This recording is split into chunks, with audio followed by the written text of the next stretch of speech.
Hello les amis, je m'appelle Ariane et en fait j'ai eu l'idée de lancer un podcast pour vous raconter plein d'histoires extraordinaires. Mais en fait avant tout, je pense qu'il faut que je me présente, faut que vous sachiez qui je suis, pourquoi écouter mes podcasts et est-ce que c'est légitime. Et pour ça, pour me présenter, je pense qu'il n'y a rien de mieux que de faire une interview avec quelqu'un. Et du coup j'ai demandé à une grande copine qui s'appelle Marion, qui est ici présente là dans le Salut petit tout coin. le monde. Oui, c'est moi. Mais Qui est une de mes meilleures amies et en fait tu vas me présenter, je pense qu'il y a rien de mieux. alors je vais pas te présenter, tu vas te présenter et je vais t'aider à te présenter. En te Voilà, posant oui. des petites questions, piège ou pas piège, mais on va y aller spontané. Qu'est-ce que tu m'as préparé? Mais Allez. Alors déjà bonjour tout le monde. Effectivement, on est là pour parler un petit peu d'Ariane, de cette petite pigna qui va s'exprimer pour parler un petit peu d'elle. Et la première chose qu'on va vouloir savoir, c'est qui est-ce que tu es aujourd'hui? Comme ça. Qui est-ce De que but je en suis? blanc. Ah ouais, tu sais qu'on aime ça. Allez, vas-y. Qui se pose cette question? Et t'es qui toi? Exactement. Moi je suis, je me définirais comme une aventurière et autant à la découverte du monde mais de moi-même et, et pour aider les gens. En fait, je sens qu'il y a vraiment ce truc que j'ai envie. J'ai envie de donner du sens à ma vie et j'ai envie de montrer aux gens que tout est possible. Parce que j'ai l'impression que dans ma vie, quand je résume, on m'a dit souvent c'est impossible, et ben en fait je l'ai fait. Et j'ai envie de montrer aux gens que tout le monde peut le faire. Ok, c'est une belle phrase d'accroche, j'apprécie, je pense que les autres apprécieront aussi. Est-ce que tu peux nous raconter un petit peu ton parcours qui a fait que tu en es arrivé là aujourd'hui? Alors, on évite les détails pompeux de mon Noël en 99, c'est bien passé, on s'en branle. Mais voilà, de manière globale, on veut entendre ton petit parcours et qu'est-ce qui t'a amené à te définir aujourd'hui comme une aventurière? Ça, c'est intéressant. Allez, let's go. Mais je dirais que j'ai un parcours classique. Petite Ok. difficulté scolaire, les premiers pétards, j'étais une fille très sportive, mais au final, je voulais faire par exemple moi du marketing, directement on m'a dit c'est pas possible, t'as trop de mauvais résultats scolaires. En effet, moi à l'école, j'étais une grosse rêveuse.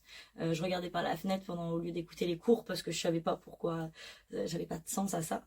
Et on m'a dit non, tu pourras pas faire d'école de commerce, tu pourras pas aller dans le marketing. Et, euh, et au final, j'ai fait tout ce que j'ai voulu faire.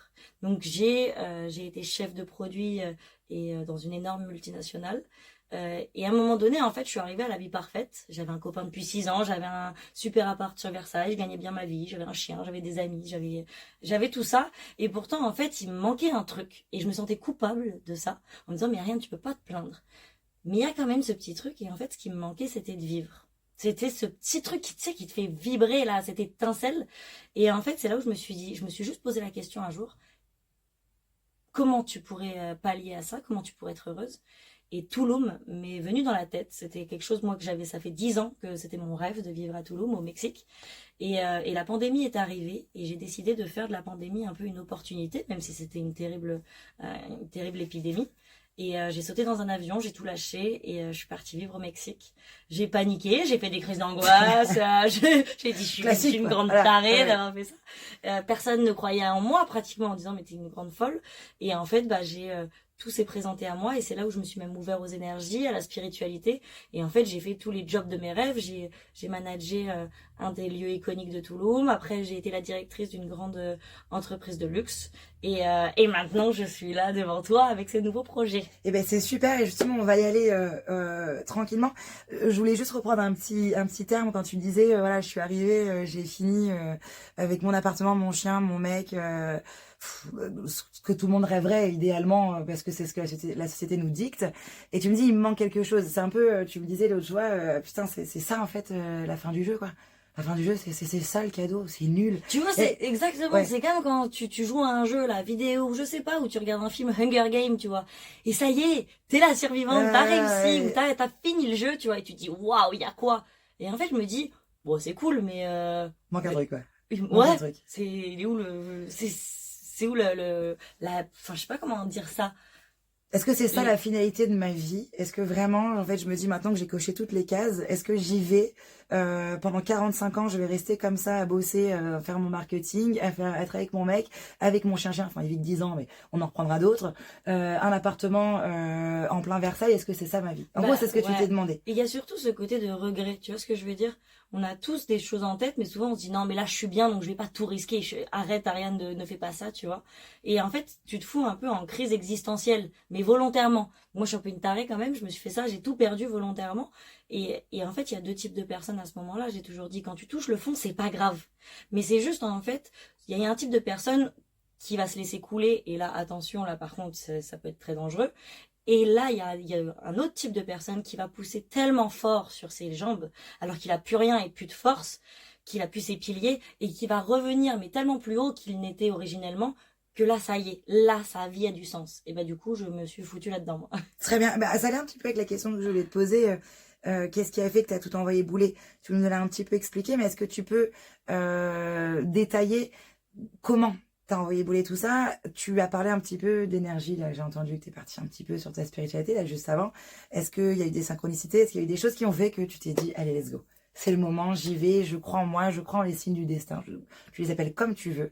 Bah, Un moyen dans ta vie. non, mais un appel. Touloum m'appelait. Mais il y a des trucs comme ça où tu sais pas pourquoi ça t'appelle. Tu sais, mais tu dis, mais non, ça doit être une erreur ou je sais pas. Et quand j'ai décidé de le faire parce que j'étais vraiment mal à ce moment-là, justement, j'étais bloquée. Je savais pas, j'étais bloquée. Et j'ai décidé de sauter le pas. Et en fait, je suis une fille très cartésienne de base, je suis très scientifique, je crois en ce que je vois, c'est finguin, là, tu me parles de réincarnation, tout ça, je te dis, mais qui cette tarée, là? Alors que, et à Toulouse, en fait, j'ai ces crises d'angoisse, et en fait, tout ce qui m'aidera, c'est la méditation. Pourtant, j'ai vu plein de spécialistes, plein de machins, et la méditation m'a aidée. Et en fait, petit à petit, j'étais tellement heureuse d'être à Toulouse, que je pense que quand t'es au bon moment, au bon endroit, et que t'es heureuse et que tu fais les choses bien, bah, bizarrement, il y a plein de choses qui se passaient, mais extraordinaires, d'une précision, mais tellement. Et en fait, ça venait à moi. J'avais même pas besoin de le chercher. Et en fait, c'est là où au début, tu te dis c'est un hasard. Deuxièmement, tu te dis c'est de la magie. Et troisièmement, tu te dis bon, ok, il y a un truc, comment ça fonctionne. Et après, voilà, donc ça s'appelle la loi de l'attraction, ça s'appelle la positivité, il y a plein de choses comme ça qu'on lit tout ça au nom spirituel. Et en fait, je pense que quand tu mélanges, tu associes le terre à terre, on va dire, la science, avec la spiritualité, merde, au milieu, quand t'as cet équilibre, ça s'appelle la paix intérieure pour moi. Et c'est là où tout se passe, en fait. Donc, tu parles un petit peu, tu as parlé de loi de l'attraction, pardon. Donc, des synchronicités qui se sont passées dans ta vie. Voilà. Est-ce que tu pourrais voilà, nous donner deux exemples avant Touloum, après Touloum, peu importe, ouais, parce qui que sont pour toi caractéristiques de ce que tu décris? t'as raison de dire avant Touloum ou avant que je crois en ça, Bien parce sûr que j'ai raison. je pense qu'il y a plein de gens qui ont des synchronicités, mais vu que tu ne le sais pas, tu connais pas, et ben tu sais pas que c'est ça. Tu te dis c'est de la chance. Souvent quand on dit c'est de la chance, tout à fait. Ouais. C'est une synchronicité en fait. C'est-à-dire que vous êtes sur le bon chemin. En fait, moi, je vois par exemple, je finis mes études, ok, mon master, en école de commerce, machin, et je suis en stage de fin d'études chez une grosse multinationale, je m'éclate et tout, et à la fin, ils me proposent un CDI. Normalement, c'est le Graal à la fin. Là. Et en fait, moi, juste avant, j'avais lu un bouquin, mon premier livre de développement personnel, qui s'appelle La magie de voir grand, que je me suis même tatoué sur le bras, qui dit qu'en fait, tout le monde a un rêve. Mais il n'y a que 5% des gens qui le réalisent. Et bizarrement, j'ai fini ce bouquin et je me suis dit, eh ben, je ferai partie de ces 5%. Et j'ai fini ce bouquin et je me suis dit, bon, alors c'est quoi mon rêve? Ok, faire un tour du monde. Et bah vas-y, à la fin de mon master, je fais un tour du monde. Mince, cette multinationale qui m'offre le CDI. Bon bah tant pis, j'ai dit que je ferais mon rêve, je fais mon rêve. Mais sauf que tout le monde me dit, mais Ariane, ça va pas faire bien sur ton CV. Ah bah super, t'as ton master, tu pars 6 mois en vacances, bah bravo, nan, c'est pas sérieux, blablabla. Je partirai en tour du monde, donc je réaliserai mon premier rêve. Et il se trouve que 3 jours avant, j'étais à San Francisco, 3 jours avant la fin de mon tour du monde, avant que je rentre en France, j'ai cette entreprise qui m'appelle et qui me dit, écoute Ariane, apparemment tu rentres bientôt en France, on a eu écho, on voudrait te proposer ce poste-là. Et c'était exactement le poste que je voulais. Donc j'ai eu la chance de ne pas postuler et de rentrer. J'avais déjà mon CDI et j'avais pas de regrets. J'avais déjà réalisé mon premier rêve. T'avais fait 6 mois de tour du monde quand même en plus. Donc effectivement, t'as combiné les deux. Ouais, j'ai fait, et c'est là où tu te dis, faut faire, quand ça t'appelle quelque chose, fais-le. Et un deuxième truc que je pourrais dire, un peu ouf qui s'est passé, c'est marrant, c'est souvent au niveau de job, hein, dans ma tête là, alors qu'il y a plein de trucs, hein, mais je manageais notamment, voilà, j'étais déjà à Toulouse, je manage un gros établissement de Toulouse, et tout d'un coup, il y a un mec qui me chope par le bras, tu me connais, j'adore, déjà qu'on me touche quand je connais pas les gens. Je me retourne et il me dit, tu ne le sais pas encore, mais tu vas travailler pour moi. Je me suis dit, qui se connaît. Ouais. Donc j'appelle ma team et je dis, ouais, vous me virez ce mec là et tout, c'est qui ce con là. Et ce mec trouve mon Instagram Et il ne me harcèle pas, mais il m'écrit, il me dit, je suis désolée, mais j'insiste et tout. Et je dis, écoute, par contre, j'avoue que j'aime bien les gens qui ont du culot. T'as du culot. Écoute, viens, on va se prendre une bière et tu m'exposes ton projet. Et en fait, il se trouve que j'avais un projet en tête. Je voulais manager des villas de luxe. En fait, moi, ça m'a toujours plu. Et en plus de ça, je voulais créer. Moi, j'aime beaucoup créer. Je voulais créer des expériences, des choses pour que les gens soient heureux. Et en plus, vu que j'adore Touloum, je voulais créer des expériences à Touloum. Je me suis dit, si je lâche mon taf d'avant, je voulais faire ça. Il se trouvera que cette personne me propose exactement ces 2 métiers que je voulais faire, ces 2 projets, mot pour mot. Il me dit, écoute, tu seras la directrice et ça sera ta boîte. Est-ce que ça te dit? Et du coup, je l'ai fait. Incroyable. Et donc, on est parti encore se créer de nouveaux challenges. Mais toujours voilà, on n'arrête jamais dans les challenges. Ce qui est incroyable, c'est qu'effectivement, donc, tu étais déjà en train de manager donc un établissement à Touloum. Tu as fini par manager des grandes villas, créer des expériences comme tu le voulais.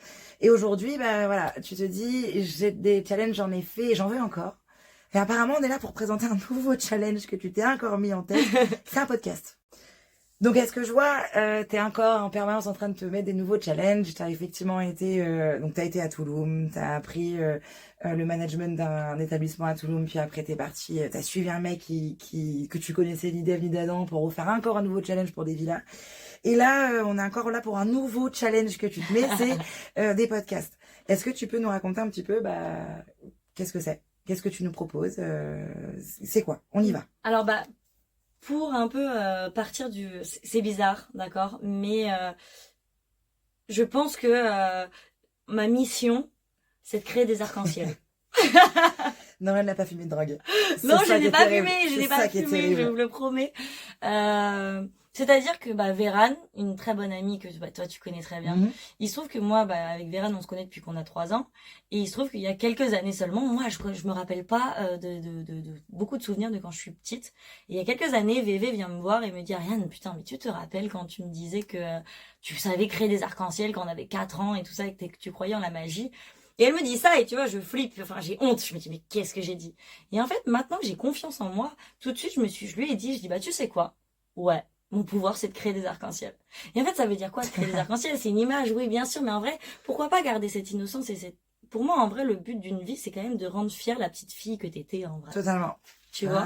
Et moi, je veux le dire que je crée des arcs-en-ciel, et commencer ma façon de créer des arcs-en-ciel, c'est juste que, de rendre des gens heureux. Moi, ça me rend heureuse de voir des gens heureux.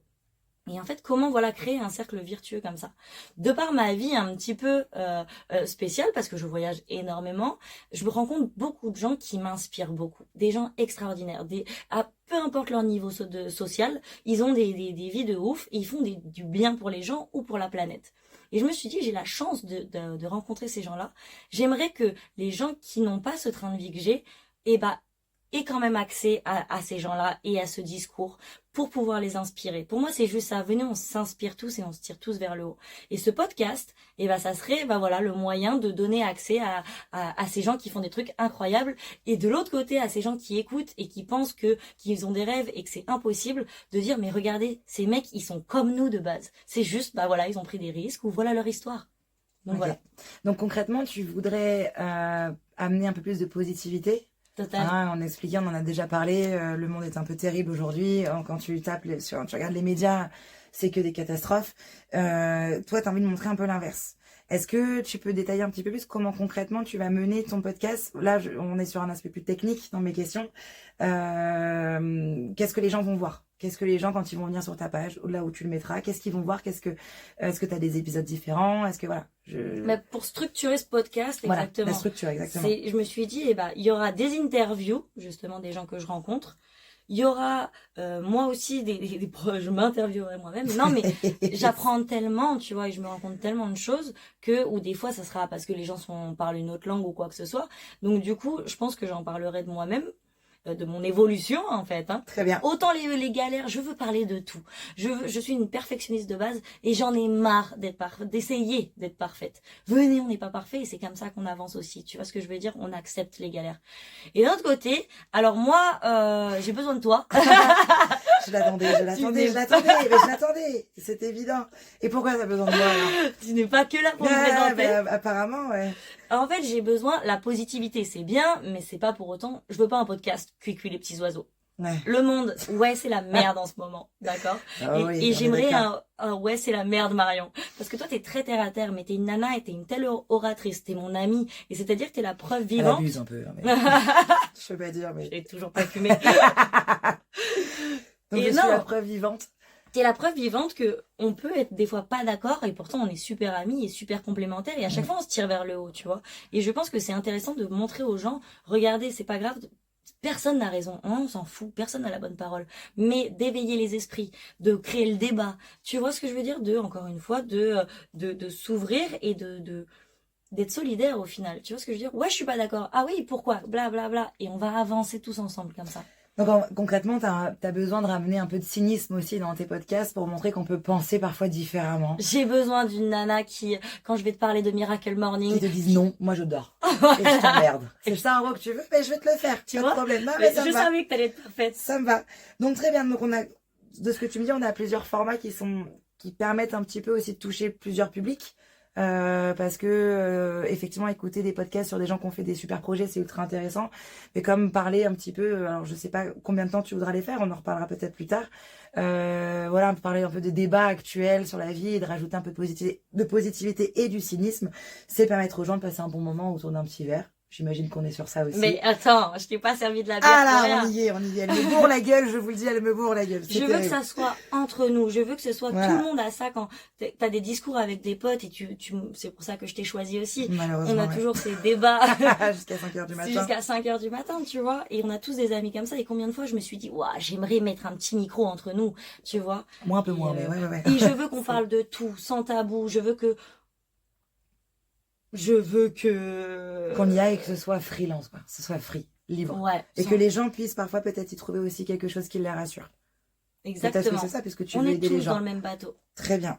Alors, là, on est sur un concept. Est-ce que tu peux me donner peut-être un titre? Parce que c'est... Ah, Il faut un titre. Bah oui, parce que les gens, ils vont rechercher. il Ils vont faut pas un taper. titre. Ils vont pas taper podcast sur la positivité pour parler. Non, il faut un titre accrocheur. Est-ce que tu en as trouvé un? Alors j'ai bien réfléchi au début, je voulais que ça s'appelle Autour d'un verre, mais Ah là c'est là. déjà pris. Et ouais, on s'est fait avoir. Et Tout oui, à fait. et oui, on n'a pas été assez rapide. Non, malheureusement. Du coup, c'est un ami qui m'a donné l'idée. Au Mexique, on m'appelle piña, donc ananas. Bref, je suis devenue un fruit en venant au Mexique. Pourquoi pas? Ça va s'appeler la pignatitude. Et la pignatitude, ça veut pas parler de moi. La pignatitude, je pense que c'est un concept, c'est une expérience qui cultive la positivité, qui cultive la découverte de l'autre, du monde, et en fait tout ça dans le but de donner du sens à sa vie, de se faire du bien, mais en plus de faire du bien aux autres. Ok, donc, si tu me résumes un petit peu, tu m'as dit pignatitude, c'est pas parler de moi, c'est un concept que tu as envie de mettre en avant, c'est une façon de penser. Tu me dis, c'est une expérience. Est-ce que tu peux m'expliquer, pour toi, qu'est-ce que c'est une expérience? Dans la pignatitude, qu'est-ce qu'on a? Tu me dis trouver du sens, tu me dis qu'il n'y a pas de jugement, tu me dis, l'objectif, foncièrement, c'est aider les autres, mais de quelle manière? Est-ce que tu veux qu'ils adoptent la pignatitude? Est-ce que tu veux qu'ils s'inspirent de la pignatitude? On va où, là? On va où avec ça? Moi, j'arrive, je tape pignatitude sur podcast. Qu'est-ce que je vais chercher? Vas-y. Là, on spontané, clac, clac, on y va. On n'a pas peur. Non, Je mais lui ai c'est mis une une colle, bonne... ça y est. Ouais, Je l'ai ouais. fait tomber, je le savais que je le ferais. Vas-y. Mais non, mais répète-moi ta question. Qu'est-ce que les gens ils vont chercher quoi? En allant écouter ton podcast, tu me dis la pignatitude, c'est une expérience, c'est trouver du positif, c'est une situation où on n'a pas de jugement. En gros, en résumé, c'est avoir tous les jours une meilleure version de toi-même à développer. On parle là-dessus.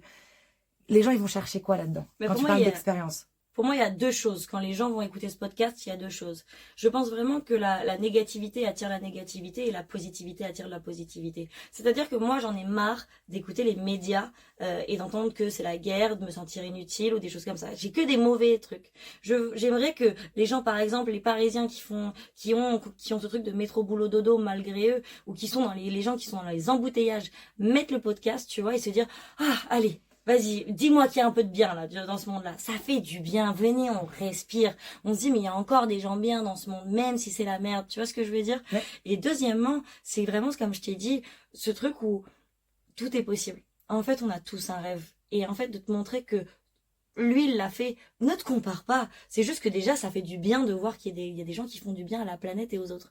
Mais de se poser la question au fond de soi et de se dire et moi, qu'est-ce que je peux faire pour me sentir mieux et pour faire du bien aux autres? Ok. Donc les pousser effectivement à l'action quelque part.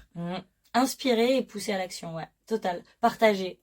Eh ben écoutez, moi je pense que sur ça, on va se dire let's go pour l'expérience. C'est parti pour Parce les que débats de voilà, folie. je crois qu'on a fait le tour, en tout cas sur la présentation et de la fameuse Pina et de ce fameux podcast.